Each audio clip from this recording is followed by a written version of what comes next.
I think we are on page 16, and the background has been given to us about a glimpse into the persona of Savitri. She is the one who has to conquer.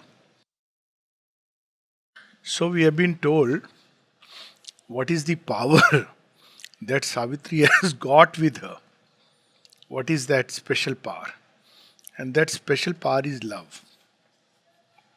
Mother says that that is the only power that can transform. The power of purification dissolves, it will finish the impurity. But transformation, the love, transforms without finishing. It keeps working till ultimately there is a transformation.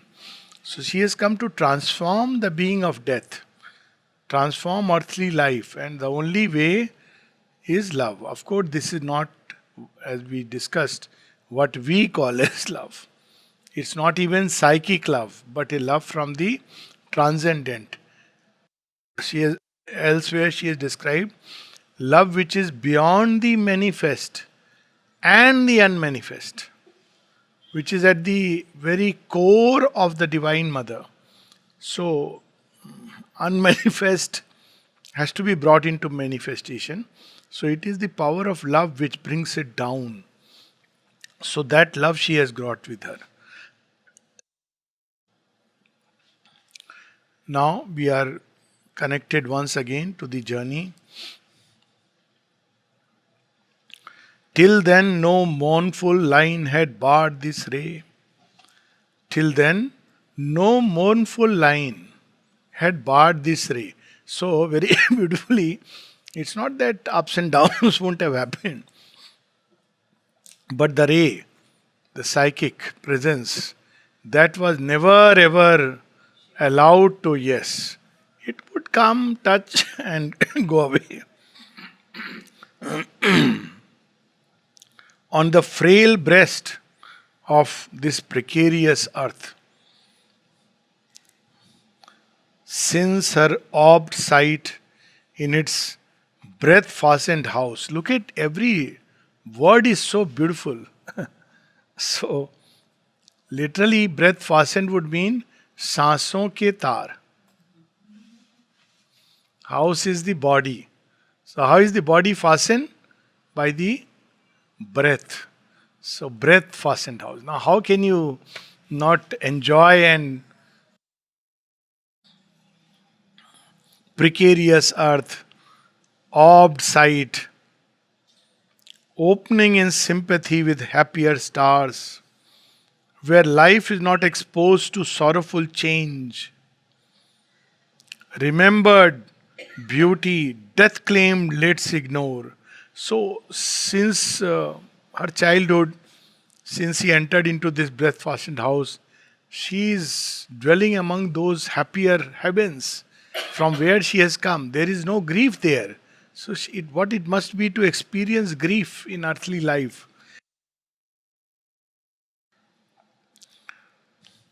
And wondered at this world of fragile forms. But look at this line again. Remembered beauty, death claimed lids ignore. Means these lids cannot even look at that beauty.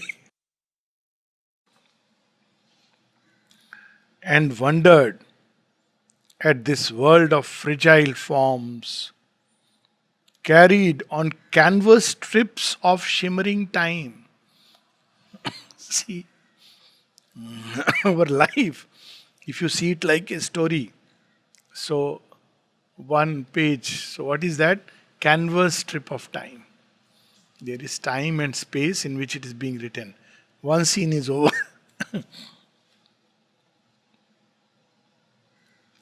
The impunity of unborn mites was hers. Although she leaned, now this here again, impunity, it's not a word which normally is very positive. But unborn mites, like Hanuman trying to capture the sun, impunity. So, but she is carrying that, she is born, unborn mites. things those powers which are not yet manifested on earth.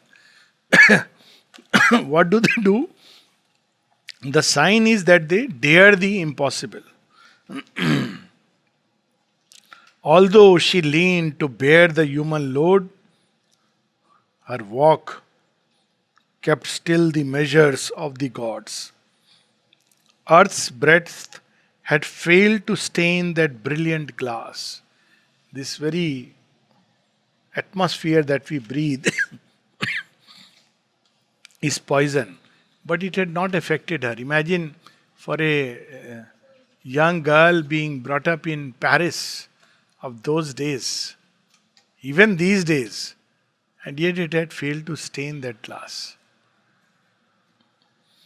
She herself says in one of the talks, atmosphere of this city is full of desires. No, Paris. In one of her early talks, she says, atmosphere of a city like this. And there is a prayer. There is a prayer where she says, how much more labor will be required to pull the life of those who are plunged in the cities.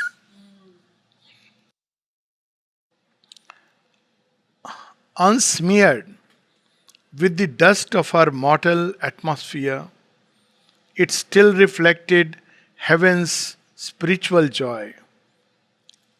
Almost they saw who lived within her light, her playmate in the sempiternal spheres, like Shri Krishna and the all the gop and gopis.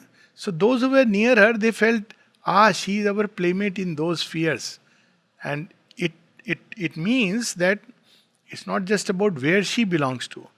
The very fact of living in her light made them feel that they have also been with her somewhere in those higher spheres. Look at just, almost, yes.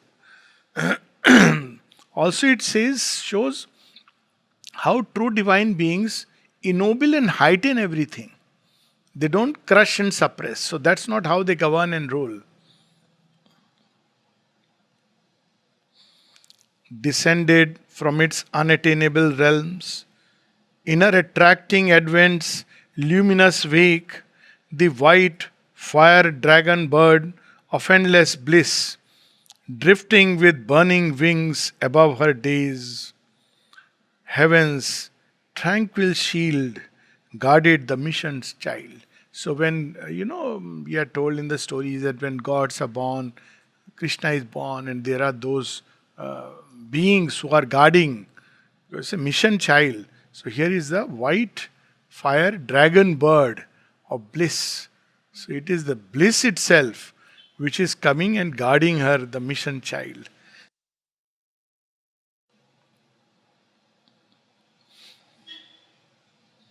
A glowing orbit was her earthly term. Years like gold raiment of the gods that pass. Her youth sat throned in calm felicity. But now comes the turn, because she has taken a human body.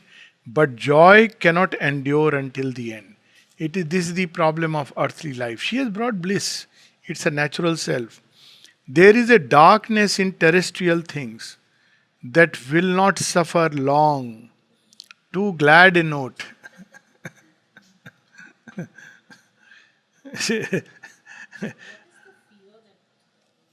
It's not only fear, all the atmosphere. See, if you are very happy, even the neighbor nearby, why is she so happy? What is wrong? This is ignorance. This is not fear. Fear is a product of ignorance. Ignorance. Now, out of ignorance is born jealousies. I am giving one example. Out of ignorance is born fear.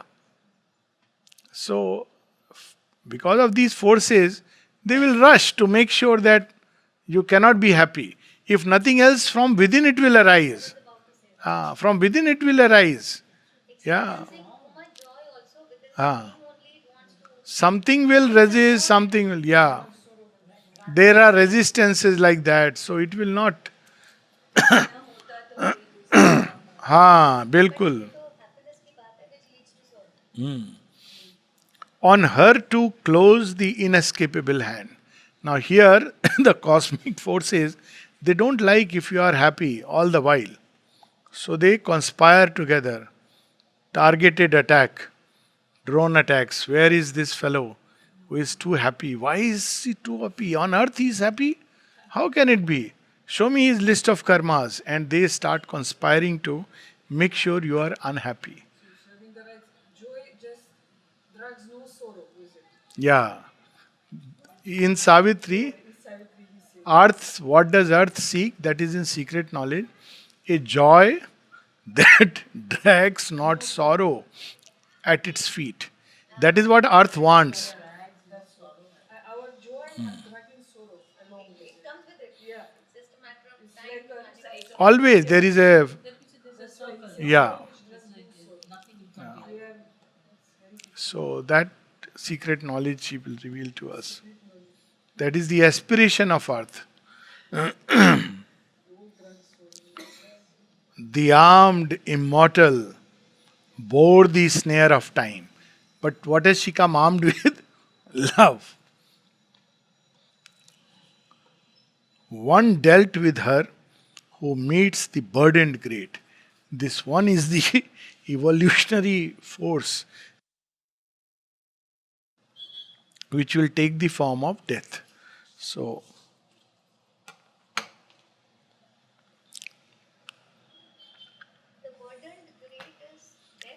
no, no. One, it is the evolutionary power, but it will come as the mask of death. Yeah. The burdened great is all who are come for a great mission. They are great. Yes, but they have to face the burdened great. Yes. One dealt with her who meets the burdened great. So those who have come for a great work, say Lord Rama. So he has come for a great mission to eliminate all these asuras and establish an ideal, ethical, ethical mind. So immediately the evolutionary energy starts conspiring to make him face the challenges. So same with Savitri. One, this one is the evolutionary power. It to her it has come this way. But it comes to different people in different ways, like Nal Damayanti and all who have born. We spoke in the morning about the Sikh gurus. So it comes to give the challenge. But why it comes? After all, they are God, they should be allowed a free passage. But that's the explanation. So these lines are very important lines. One dealt with her.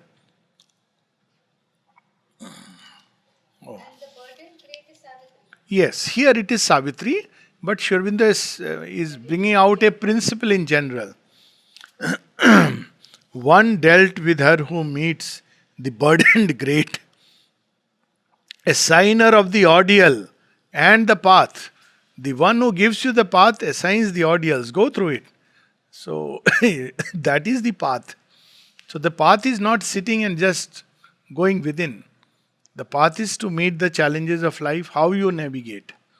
And that is how the path opens. Mother speaks of this as in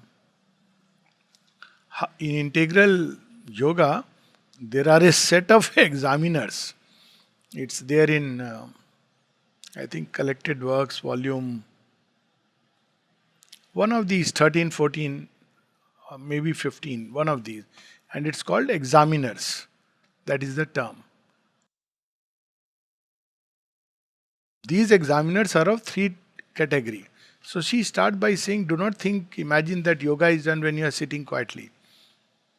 Yoga is done when you are actively dealing with life. So there she says that the smallest of events, the most trivial of things, can help you to advance or stop you. And then she says there are three sets of examiners who are given this task. One is forces of nature. So forces of nature will not allow you. And the standard examination, standard explanation is we say what to do. It's my nature, I am born with it. So justification we give and continue. Second is adverse and hostile forces. So adverse and hostile forces work in a certain way, throwing up doubts, depressions, despair.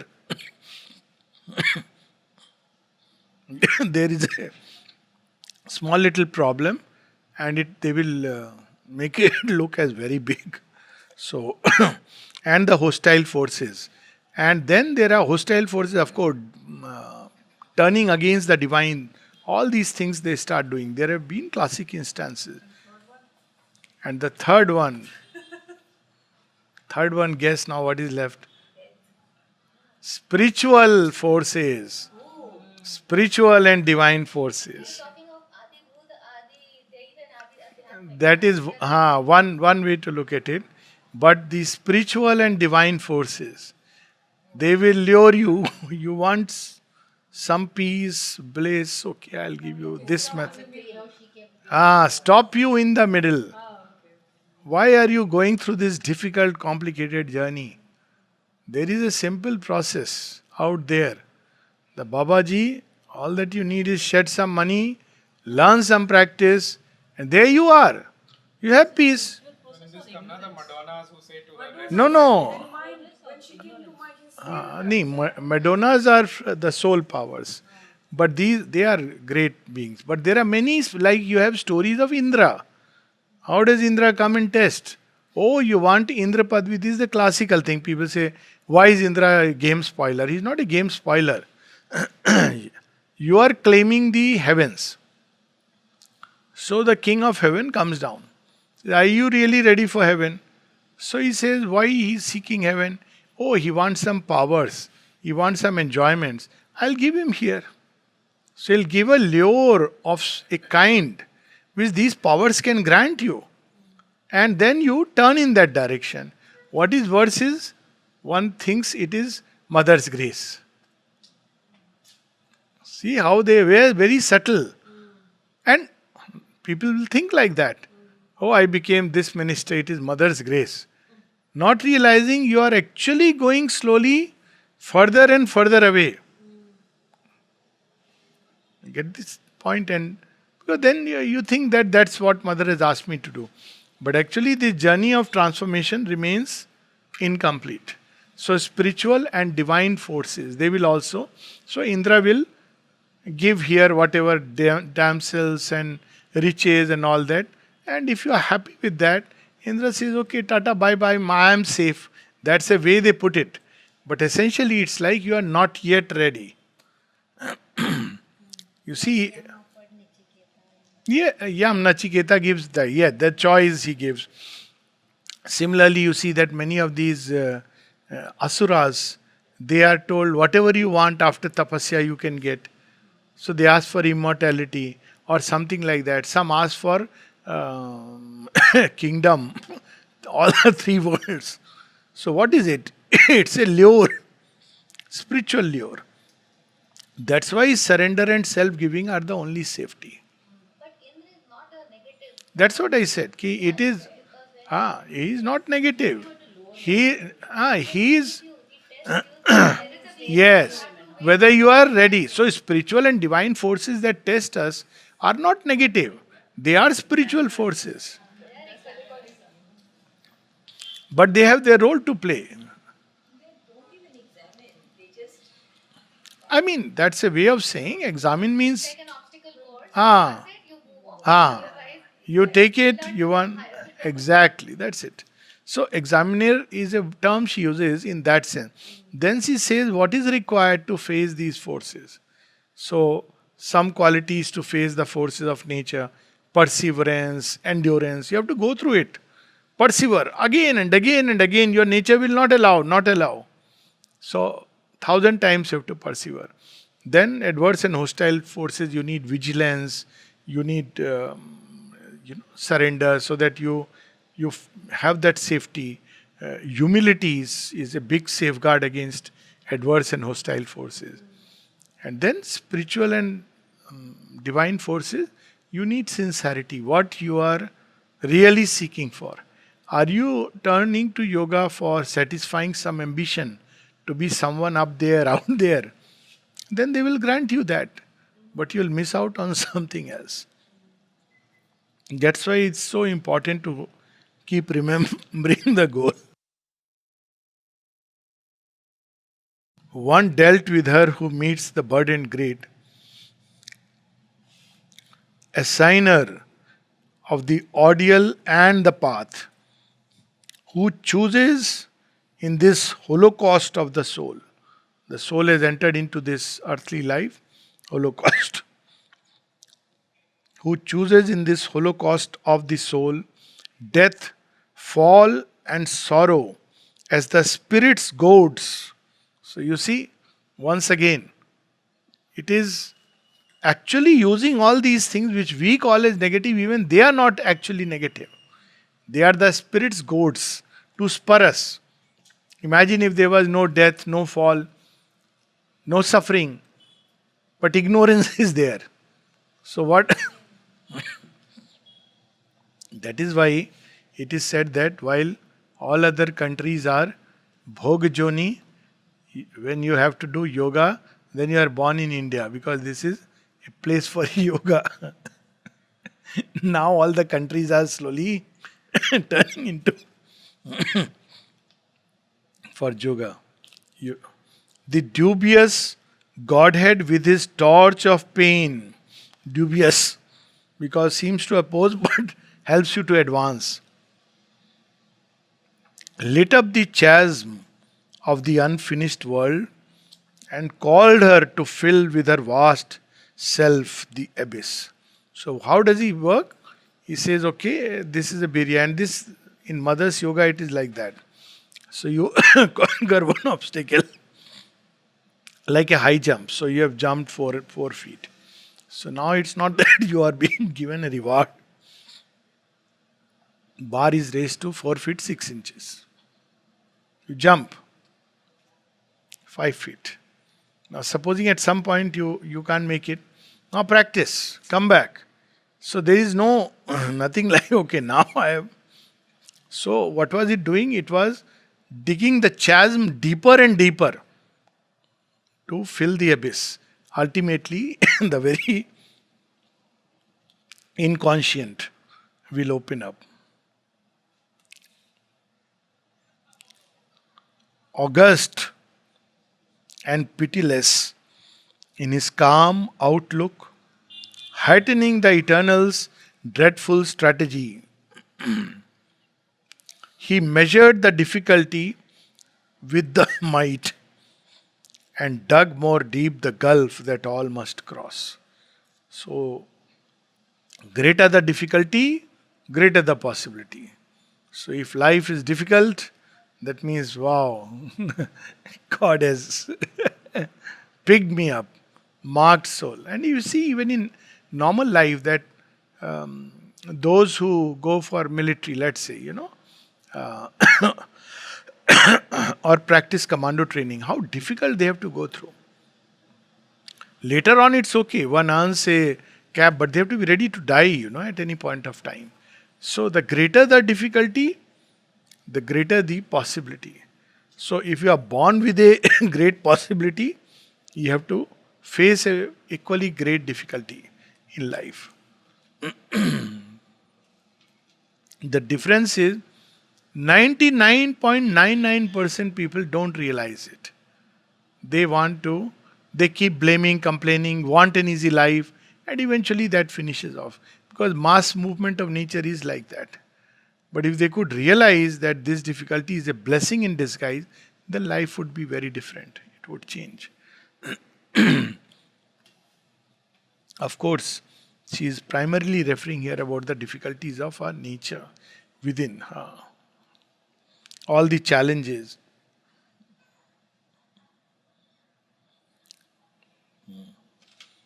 Assailing her divinest elements, he made her heart kin to the striving human heart. Divinest element. Love, kindness, compassion. So the challenge will be you will meet someone who will just be the will challenge your ability to have compassion, forgiveness. And if you keep doing it, I know a couple of instances, you really take a leap. That is the beauty. But most people, the moment life throws up difficulty, one begins to complain and grudge. And forced her strength to its appointed road. For this she had accepted mortal breath. He's not saying mortal birth, mortal breath.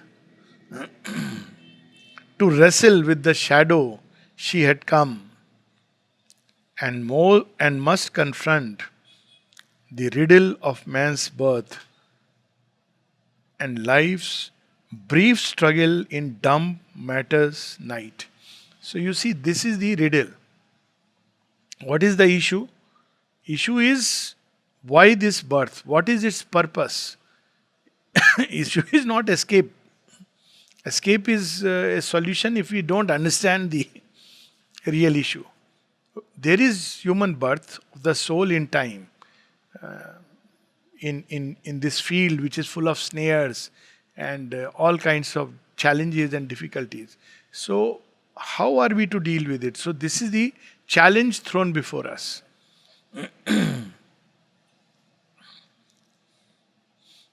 Whether to bear with ignorance and death, or hew the ways of immortality, to win or lose the godlike game for man, was her soul's issue thrown with destiny's dice.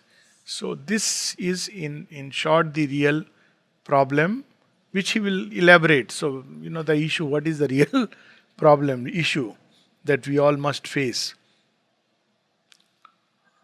But here comes the difference. But not to summit and suffer was she born, to lead, to deliver was her glorious part. So you see, Indian, this is the purpose. Not to suffer. It's a challenge. Conquer it.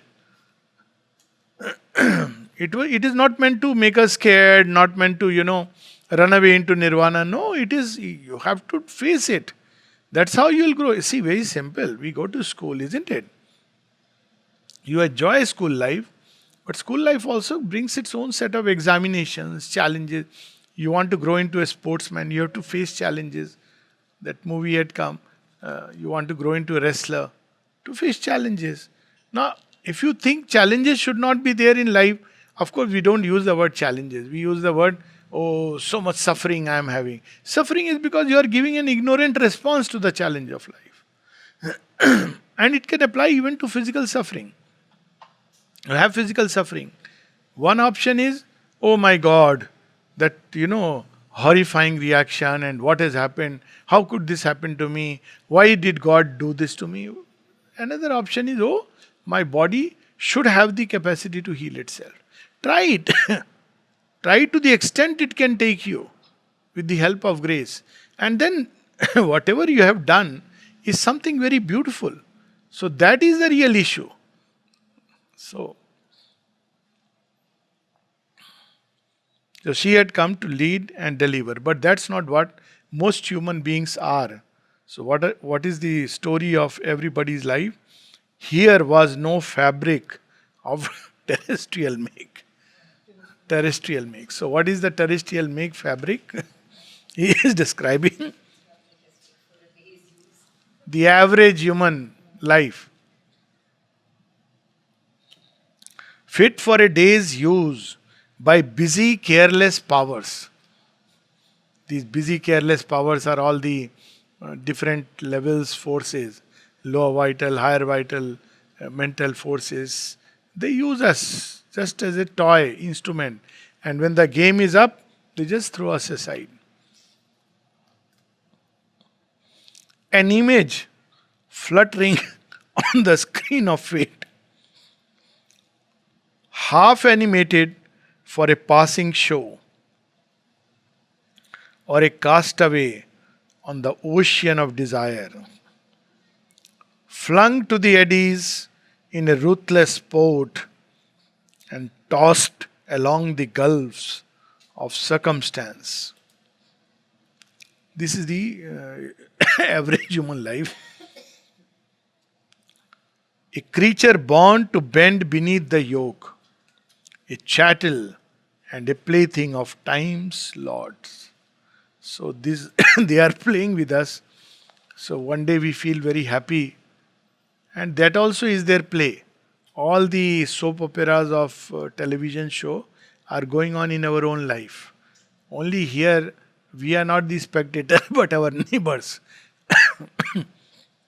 rather the gods. So this is the average human life, and that's why we turn to these gods who can supply us with these small little goods, who can make our life a little more comfortable. You'll see people will throng by the millions in all such places, whether it's a dargah or whether it's a mandir or whether it's some healing spring, because that's what an average human being wants.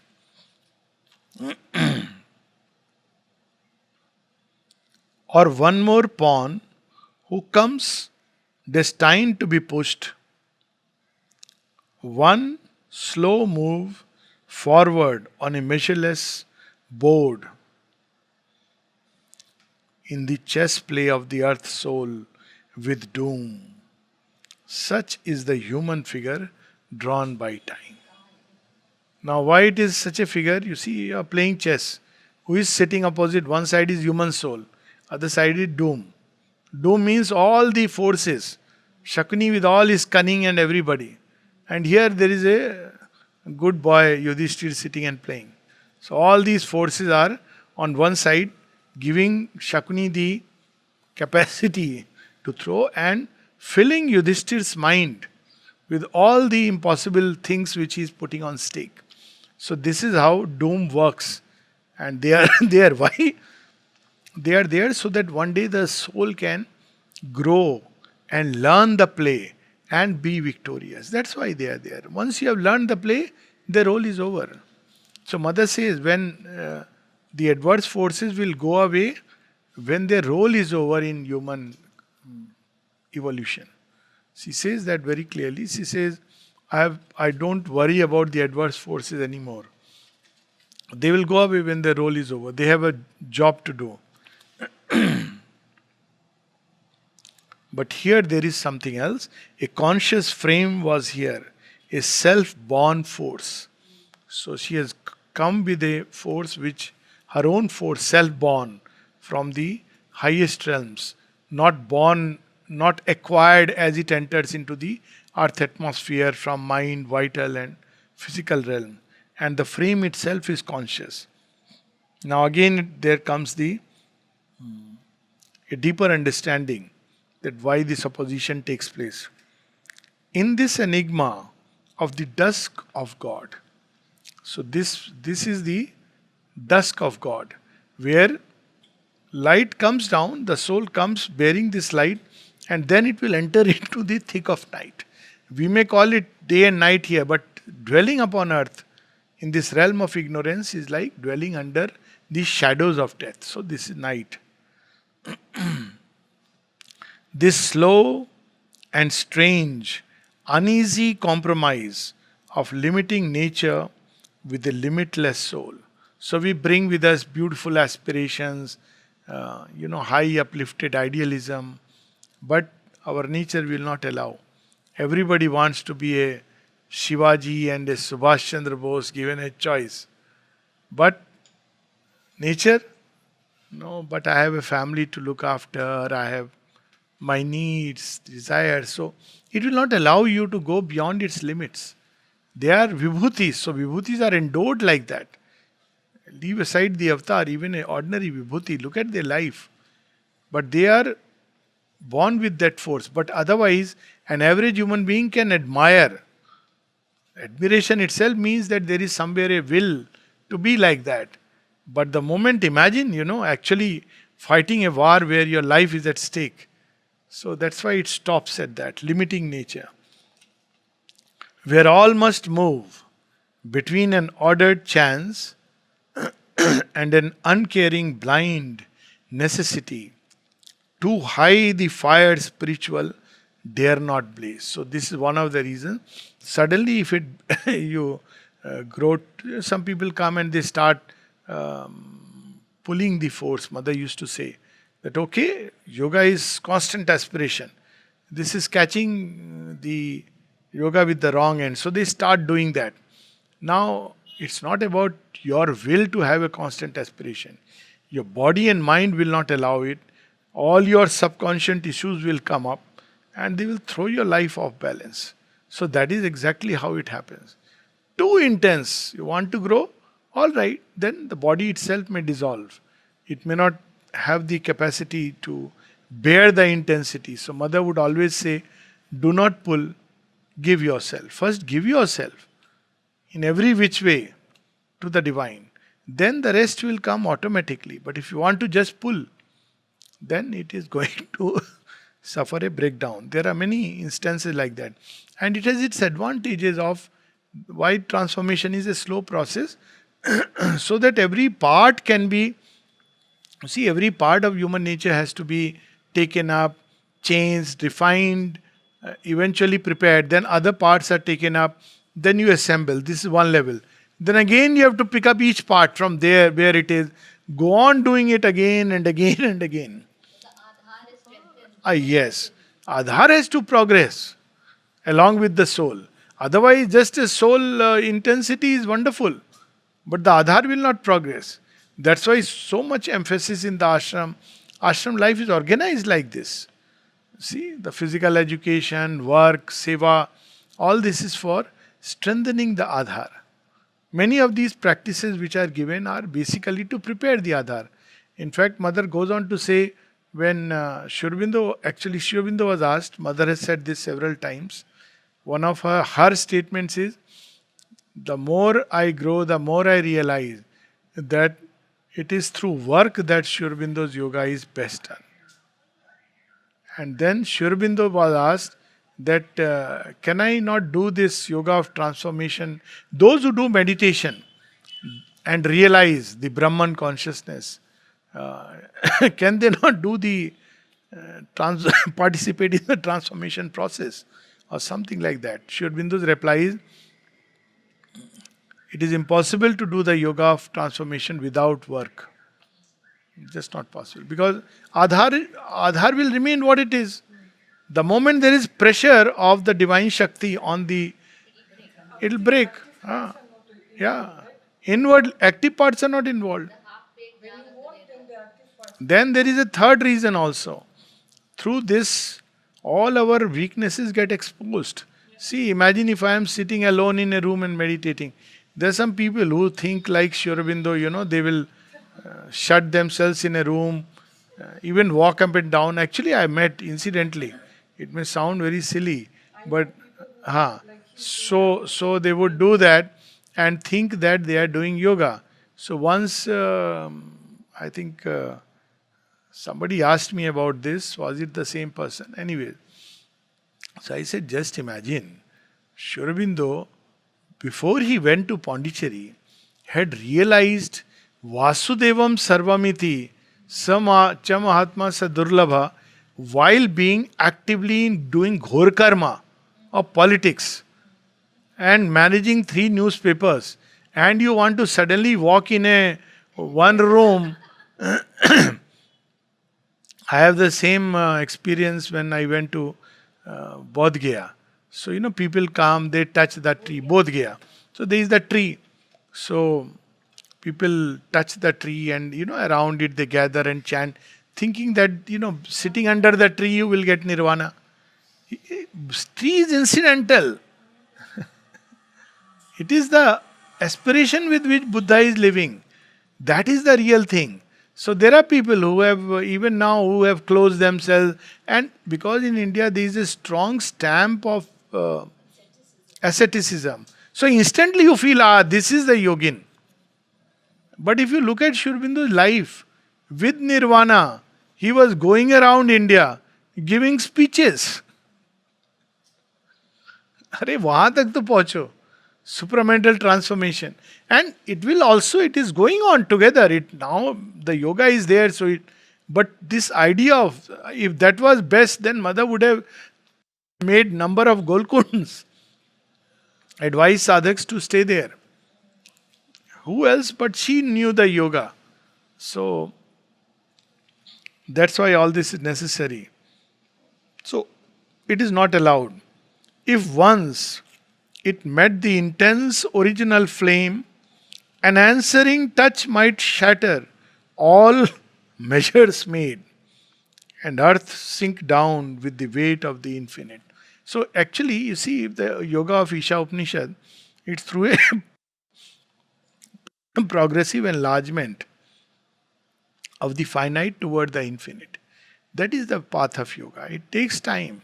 It is not progressive enlargement of the finite toward the infinite. It's not the breaking of the finite like those Zen Buddhists tried to do. Then you will lose everything and you will sink. There is nothing to hold on to. But if you go slowly, steadily, then you will mate the finite with the infinite. Avidya, that's it. And Sri Aurobindo describes it very beautifully. He says it is by progressively stretching the finite that you will reach a point where the finite and the infinite come together. But if you hastily try to do it, cut the finite, then infinite will just dissolve this and you'll become like a crazy sadhu. And then comes another interesting passage about what this earthly life is. A jail is this immense material world. What a powerful line. So why is it a jail? We don't see, we can move freely anywhere. We are living in a world, we need to pay money and we can go anywhere. How is it a jail? Even people are thinking of going to space. So why is it a jail? He is not only speaking of earth, immense material universe. Across each road stands armed a stone-eyed law. You may go to space, but if you have a knee pain, you will have a knee pain. Stone-eyed law. It doesn't matter. You may be a king, but a king can also have the same illness like anybody else. Stone-eyed law. At every gate, the huge, dim sentinel space.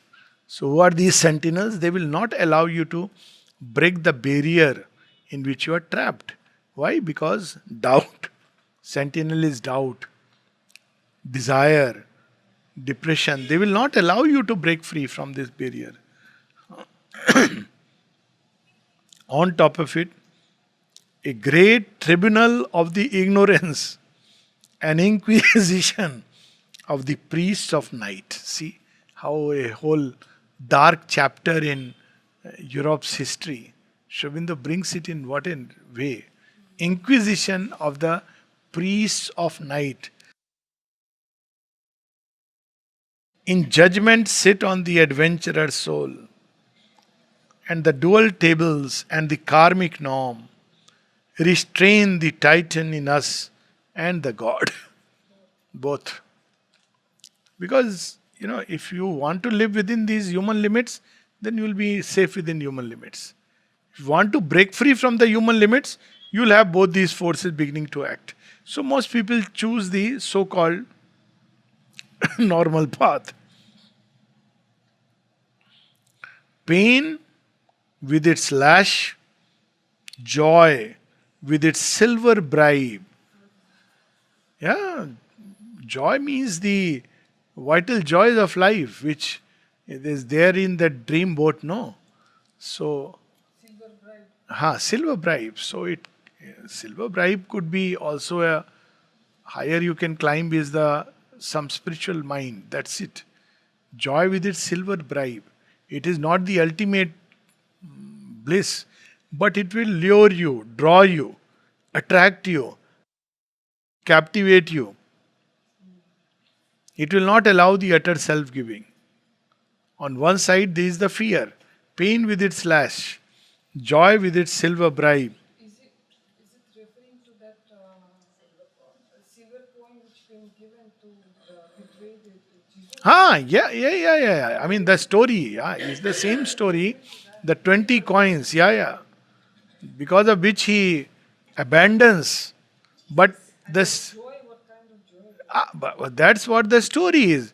That we abandon the divine. See, in the story, it is the actually Judas being sold for 20 no, if I, 20 silver coins, yeah. So he abandons he betrays Christ.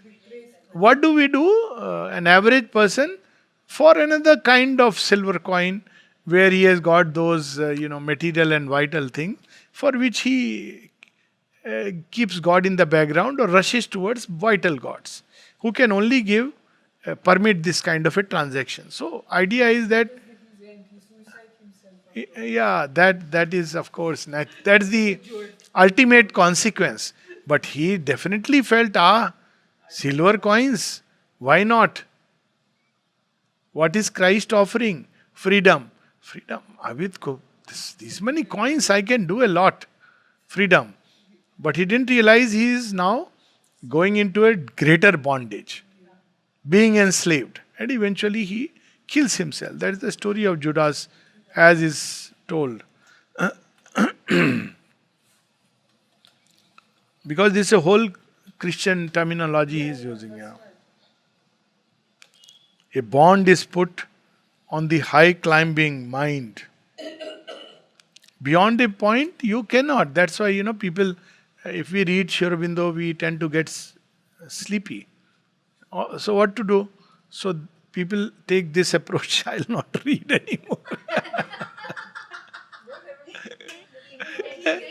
Didi is laughing. All of us go through. So, I give an advice. I decided to shut my eyes and listen to you. Yeah, so the point is, read and go to sleep rather than don't read at all. So what will happen after some time? Why we fall asleep? It's nothing to do with, Sri Aurobindo is difficult, English. This is all nonsense. It's not because of that. Because the words are so powerful. They are bringing a level of consciousness to which we are not accustomed. So, because of the pressure, we go into a trance. We don't understand this, but we are still bathing in that. So, we must. What is the solution? Read again till you start enjoying. So, after some time you'll remain awake. Then slowly the understanding will come, the joy will come. All this will happen. So here, that is what is being revealed to us. But ordinarily, a bond is put on the high climbing mind. So people can read all kinds. You see, people read complicated books and nothing happens. But Sri Aurobindo, because here you have to make an ascension. Books of the same level, you can strain, and after some time you will understand. But this is an ascension. So the mind is not allowed. It's simply mind's limits, because of which we cannot understand Sri Aurobindo. And it's understandable, these limits. But we have to keep straining and going further. It has nothing to do with English and people, this is an excuse. Sri Aurobindo has a beautiful English, I would say. But there are plenty of things. Letters on yoga are such simple English. Savitri English is not difficult, this I can tell you. It's a very simple English. That's poetry. It's poetry, and not just poetry. Not even mystic poetry, but something much profound. A seal on the too large, wide open heart. So you want the heart to universalize itself and give itself. So somewhere something will come and block it, restrain it, prevent it. Death stays the journeying discoverer. Life. Death stays the journeying discoverer. Life. Thus is the throne of the inconscient safe. You see, who is the real culprit? Up till now we see that, it's your karma, that's why you suffer. That's how Shobindu started that all the past links and chains. But now the real culprit is being slowly, he is revealing us. The real culprit is the inconscient, which lies at the earth's back. So he's all the time playing spoil sport. We become victims. And inconscient himself is a mask of the evolutionary energy. So we become helpless victims. That's what the game plan is. Because see, it's easy to blame on karma. But why do people, knowing very well it's not the right thing to do, so called in the conception of right and wrong, yet end up doing things which are not right? Let's take right and wrong, not even in a moral sense, but very simple sense. In a relationship, what do we want? Peace, harmony, or quarrel and fights? Obviously, peace and harmony. But 99% of the times, maybe 100%, it ends up in quarrel. Ends in quarrel. So, if you ask people, they'll say, it's not my fault. I am correct. And if you ask the other person, I am right. It's that person's fault.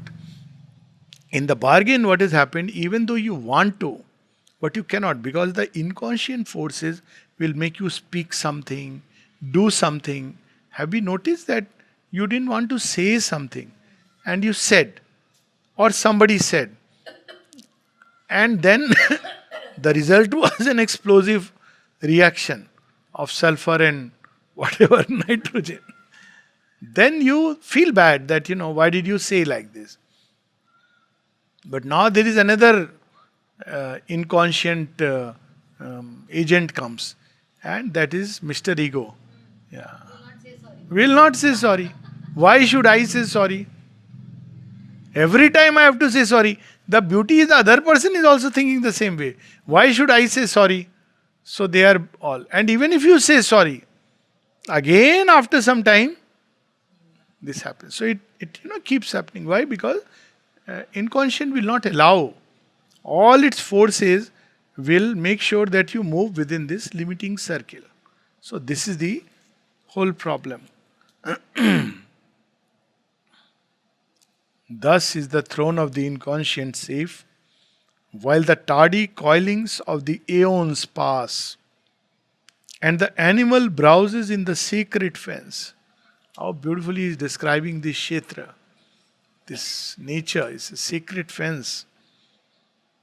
And the gold hawk can cross the skies no more.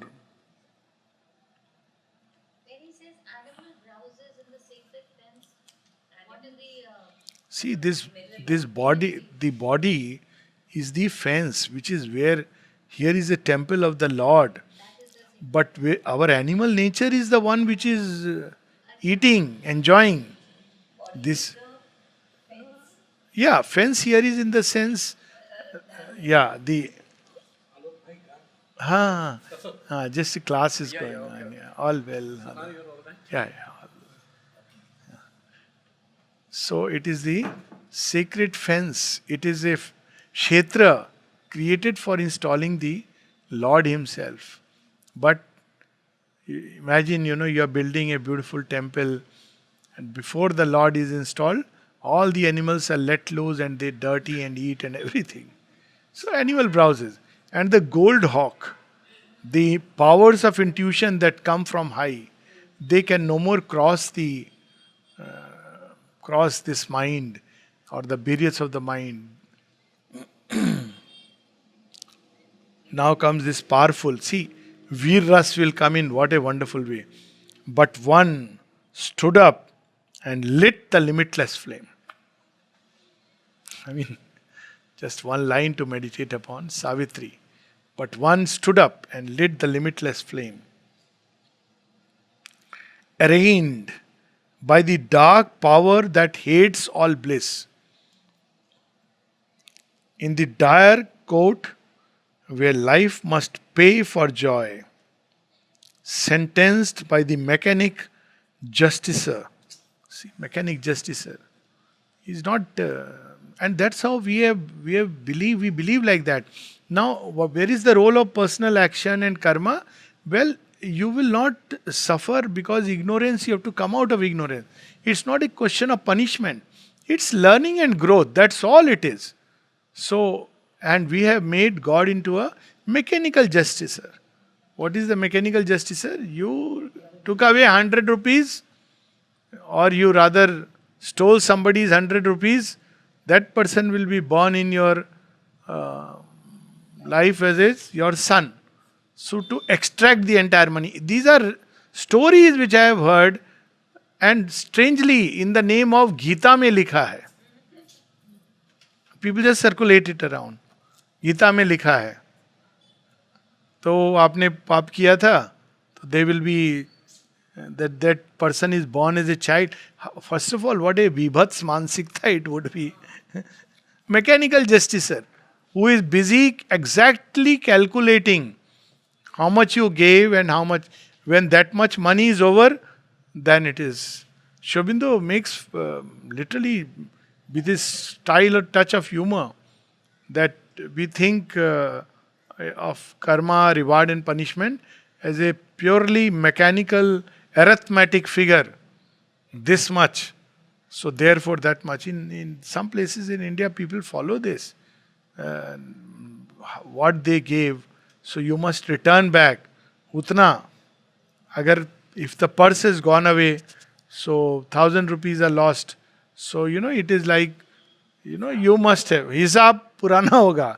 1,000 rupiya ka is, you must have somewhere 1,000 rupees you had to give to someone, you have given. To whom? To the thief. So ultimately you are the sinner, the thief is absolutely fine. No issues about the thief. Isn't logically it is that your purse has gone away. Instead of looking at the play of forces, that you should have been more conscious, more careful, and the thief also needs to either be reformed or whatever. It's not a good thing. So I don't know what happens in the Western countries for the karmic transaction. In India, there are enough people to make sure around the clock they are working. There's written a very nice essay called Riddle of the World, or Riddle of the Universe. Riddle of the world. Very nice. But karmic things he describes in the there is a whole book on the problem of rebirth, where he describes all this in great detail. To the afflicting penalty of man's hopes, her head she bowed not to the stark decree. So basically, all this idea that Indian thought is fatalistic, we have to just accept what to do. Such is the nature of earthly life. There is death, there is pain, suffering, accept it. Then naturally, if this is a permanent thing, then nirvana is the only escape. But I always give this example that imagine that there were a lot of people going, suffering from night blindness and cataract, becoming blind. The typical theory those days must have been what to do, your karma. But the scientists, they said, what karma? They don't know karma. So they did a good karma. And now all that is gone. Now most people will see through. Despite the cataract, there is no night blindness. So it is now not karma, it was ignorance. It had nothing to do with karma, but it had to do with ignorance. So ignorance at one level. At every level ignorance must go. So, so she did not bow her head. So this idea must go away in it from Indian thought of fatalism. Bearing her helpless heart to destiny's stroke. This is not what she is come for.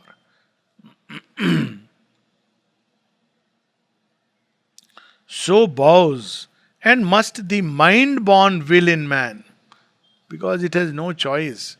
Even if he wants to, it cannot just help it. Obedient to the statutes fixed of old, admitting without appeal the nether gods. In her the superhuman cast its seed. So she has come to change the law. And now it is very interesting, the tendency even at a most material level to change the law, to challenge the law. Why it has to be like this? Why should it be like this? And in the process, many laws are getting changed, which have become archaic, which were continuing. So she has come to change the law.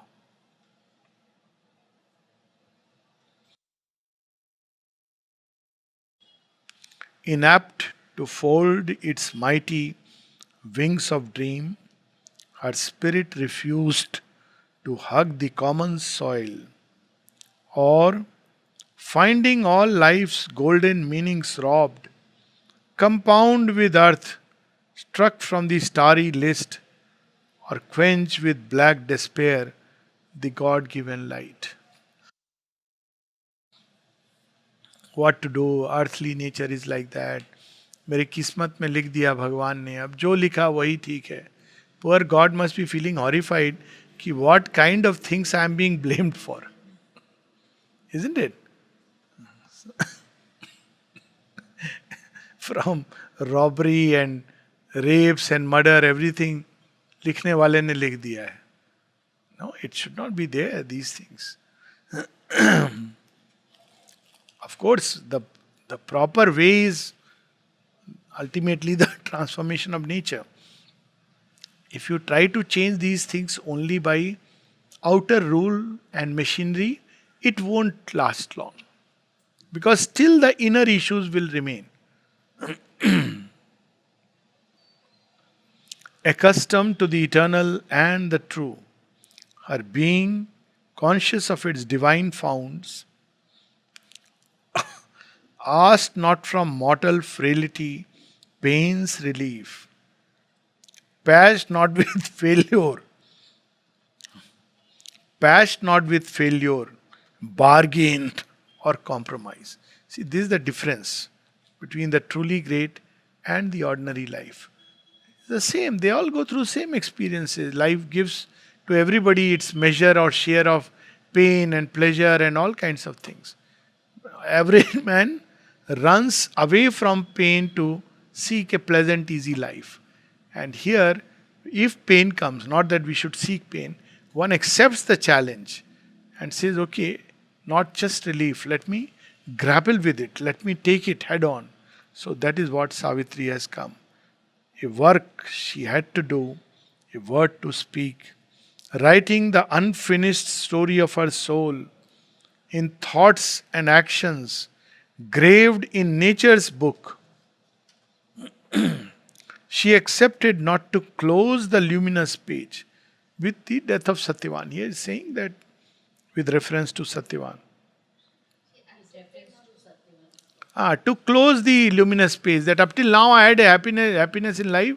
He will be gone now that my life will be full of sorrow and suffering. Well, that's what it is. So close the luminous page.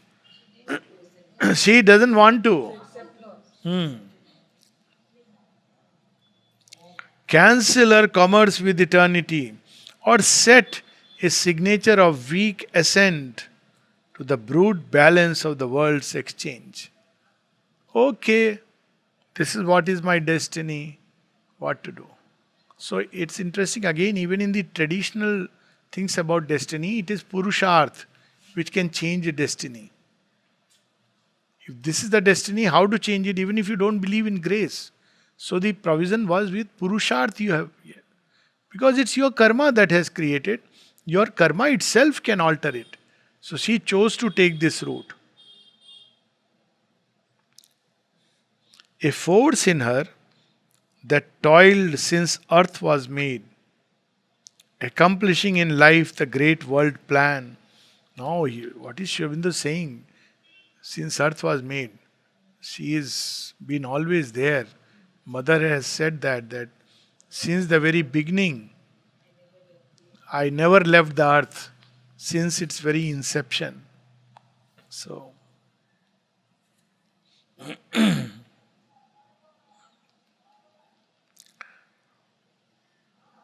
accomplishing in life the great world plan, pursuing after death immortal aims, repugned to admit frustration's barren role, forfeit the meaning of her birth in time, obey the government of the casual fact, or yield her high destiny up to passing chance. So many things happen like that. So people immediately start blaming even devotees. Why did mother do this to me? As if poor mother you have to blame. I mean, what kind of bhakti is this? Why did mother do this to me? So,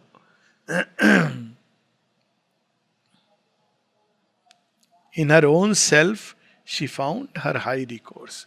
That's where the strength lies within us to take the challenge. She matched with the iron law her sovereign right. What is this right? Her right, her single will opposed the cosmic rule. What is the right? The right to love and live and be. This is my birthright. The right to be happy. It's my birthright. So she opposed the law. To stay the wheels of doom, this greatness rose.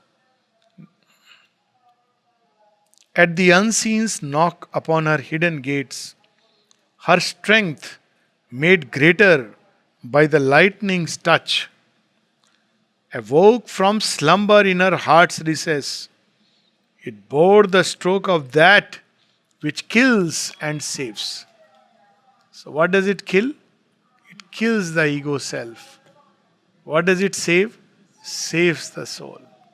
So, she rose up, and in the face of challenge, a greater power emerges from the depths. That if this is the challenge, I am going to take it head on and bring out. You see, that is the whole idea, purpose of all this issues in life, so that a greater power can emerge. And there are such instances of life. This lady climbing Mount Everest with a without amputated leg. I mean, this is what life is. So, what I was saying in the morning, it's not about being a follower of Sri Aurobindo. There are followers of Sri Aurobindo who will give up. The moment there is a difficulty, they'll start crying, "Oh, mother, why you did to me?" But here is a woman who, whatever belief may be, but regardless of her belief, she is very much marked out for the yoga of transformation. That is the spirit. That if one leg gone, doesn't matter, I will recover back. And India is full of such, historical figures who have taken the challenge of life. Across the awful march, no eye can see, barring its dreadful route, no will can change. She faced the engines of the universe. A heart stood in the way of the driving wheels. Its giant workings paused in front of a mind. So this machinery and all this is the cosmic machinery and all the forces that determine the events and circumstances of a life. And many of them Sri Aurobindo is described at different places. How it happens, how you trip over. One for instance, he describes what kind of machinery this is and what kind of forces. So, must have heard people driving, meeting with accident. So, when somebody is driving, there is a feeling of thrill. Youngsters, so they thrill, so they drive faster, faster. That's when there are forces which are waiting. So they suddenly put a blinder over the eyes. And either you run over someone or you bang against something or you trip over. And then there is a lot of, death and blood and all that and excitement and people. And they feed upon that and go their own way. So there are forces like that. So there are many forces which are weaving the small little things of destiny. And we straight away bring the highest. Why did I fall? Bring the highest. So it is because we were unconscious, as simple as that. Because we didn't know the law of life. And therefore we did this. We didn't understand the play of forces. So like that, all the events and circumstances. Its giant workings paused in front of a mind. Its dark conventions met the flame of a soul. It's a very powerful image, just imagine. Yes. The driving wheel, this lower nature, the whole creation moving like that, comes and says, comes and tells her that you also must face. She says, no, death can wait. I don't allow this. This is not done. This is not fair. She can say this because she has lived a life like that and she's mission. But why we are not able to say that? Because we ourselves have created things where we don't have the power and the strength to say that. So she says that, no, I love him. How can you take him away? It's my right to safeguard the one whom I love. All three things he says, heart, mind, and soul. Yes. Yes. And then he gives us the real sutra. A magic leverage suddenly is caught that moves the veiled ineffable's timeless will. A prayer, a master act, a king idea can link man's strength to a transcendent force. Master act is at different levels it can be. Buddha's walking away is master act. Shifts the whole balance. Yes. That will change the entire story. Or the Yes, it changes the entire storyline. I refuse. Prayer, of course, is a game changer. For each one, it will be different. There is no one master act for all. Somebody sees life and says, is this how I want to live? No. I must take another route and engages in yoga. That is the master act. King idea is transformation, yes. People are seized with this. King idea of service of the Lord. Mother has said that when somebody died away, she said, he was a very simple man. He had, but he was seized with the idea of serving Sri Aurobindo. Just because of this one thought that I want to serve Sri Aurobindo, his life was moved by that. When he left his body, he went straight and fused with Sri Aurobindo's solar light. Manoj Das Gupta's father. That you need not speak on camera. That is because we are recording, no? Names we keep away. So, just imagine, seized with this idea that I must serve. The joy of service of Sri Aurobindo. So when he left the body, he fused with Sri Aurobindo's solar light. Yeah. Just imagine.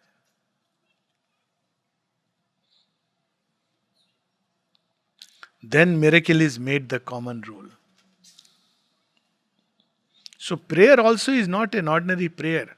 Arth, help me, Ma, help. That can be a prayer. That's enough to change the fixed course of destiny. So all this is within man's hands. But what we do instead, helplessly succumb. Okay, I give up. So naturally these forces come. So one should put oneself, abandon in the hands of the Lord. One mighty deed can change the course of things. A lonely thought becomes omnipotent. Any one thought one can pick up and idea and allow it to grow and grow in intensity. One day it may start with a small little thing like the japa. Oh, I forget the japa, doesn't matter, do it. Oh, I've forgotten, doesn't matter, do it. One day the japa becomes so important that everything else becomes secondary. So it grows and becomes omnipotent.